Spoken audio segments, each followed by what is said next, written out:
What's up guys, and welcome back to another video. Today's video, the title is The Greatest Captain Ever in World Rugby.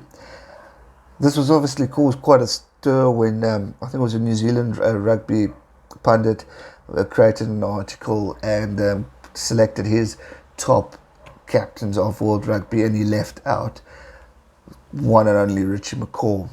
Stuart Barnes created his own team as well in order to counteract that, and he obviously selected Richie McCaw as his number one.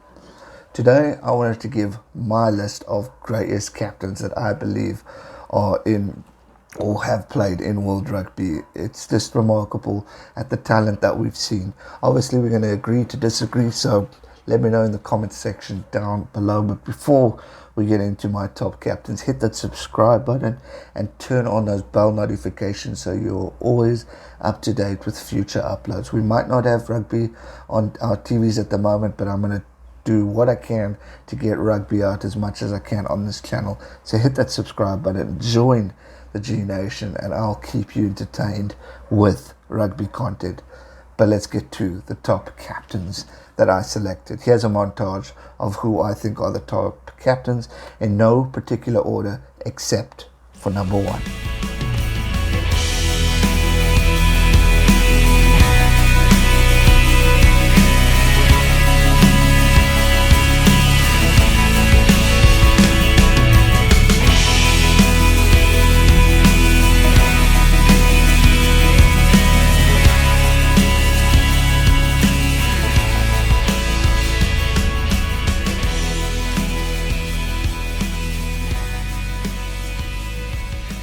So as you can see, quite a few legendary names within this squad, within this list.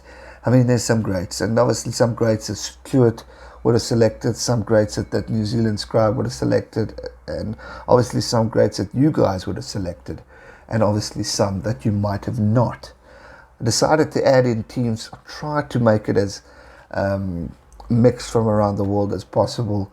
But it's obviously not easy because there's so much great talent out there. And I know I've missed a few, but for me, these are the greats. I went to John Eales from Australia. Obviously, we know what he's achieved in his career. World Cup winning captain in '99. Phenomenal talent. And one of the first locks to do a kick for goals. And he got it over. Who can forget about that? France, Terry Dusautoir. I mean, he's been with France in good times and bad times. A true legend, a true hard-fighting captain. Who can forget leading that arrow against the All Blacks in the World Cup final?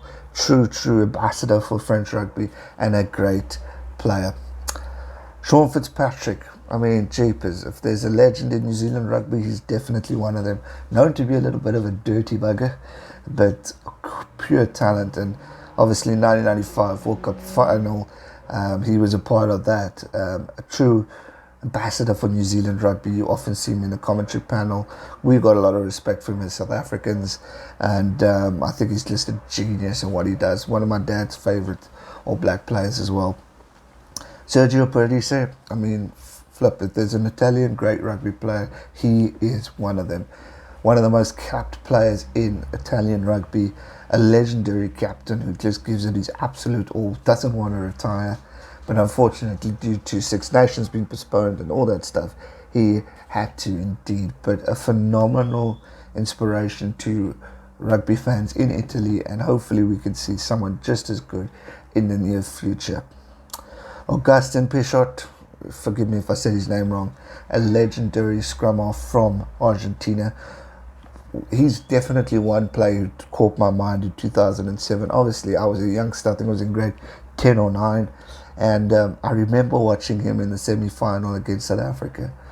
He's just quick.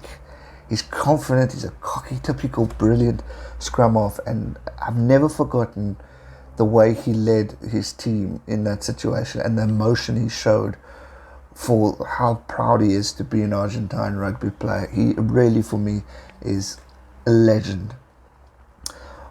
Martin Johnson, World Cup winning captain in 2003 for England.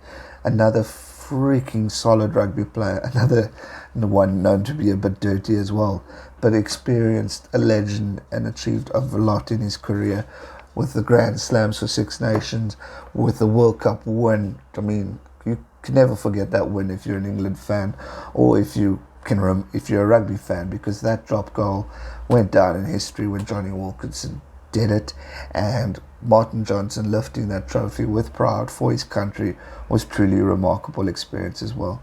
What a memory, phenomenal player. Brian O'Driscoll, Ireland, for me, one of the greats, not only as a rugby player, but as a leader as well. He was an inspiration to many Irish rugby fans, and I think he still is as an ambassador talking about the sport. I've got a lot of time for this chap. I've got a lot of respect for him. I enjoyed watching him when he played against South Africa, and when the odd games I'd watch in Six Nations back when I was younger. But he was an awesome rugby player, and also wore so much pride when he wore that jersey. True, phenomenal player. Captain Siya Kolisi, could not leave him out because of what that man has achieved. I mean, people who don't know his history, being a township boy, being brought up in the poorest areas of the Eastern Cape, and to have followed the passion of rugby, a true ambassador for what transformation is all about in this country, and then to get to international level and do his country proud, lifting that trophy in 2007, making history. A true legend, an icon, and still has a massive career ahead of him. Siya Kolisi, you, my friend, are a king. Alun-Wyn Jones, one of Welsh's greatest ever rugby players. I mean, captain, player, a legend, making history of the highest test captain, tied with Richie McCaw. He is by far a king at what he does, and is one of the greats. The respect he's given from around the world, or is given towards him, is inspiring, and he truly is a great ambassador for Welsh rugby. Last but not least, but for me, and I'm selecting him, the greatest ever captain in rugby union history, Richie McCaw. 2 World Cup titles to his name, the first ever. Been a part of New Zealand from their tough times to the dominating times. A man to retire with the resume that he has is outstanding, and no one can really come close to him at this stage of their career. He's done so much for the brand of sport, and yes, he's got a history too of being a little dirty, but for me, Richie McCaw, one of the greatest ever leaders. The respect I have for this man is outstanding, and the respect he showed for his opponents after a game was also outstanding. He appreciated, respected the rivalry that South Africa and New Zealand shared, and for that, I've always rated him very highly, and I think he's always in my greatest squads or whatever it may be. Richie McCaw is the greatest captain in my books. Let me know your thoughts in the comment section down below. Who do you think is the greatest ever rugby captain? Let me know in the comment section. Hit the subscribe button, give this video a massive thumbs up, and I'll see you guys real soon for another one. Stay safe and never give up. Cheers.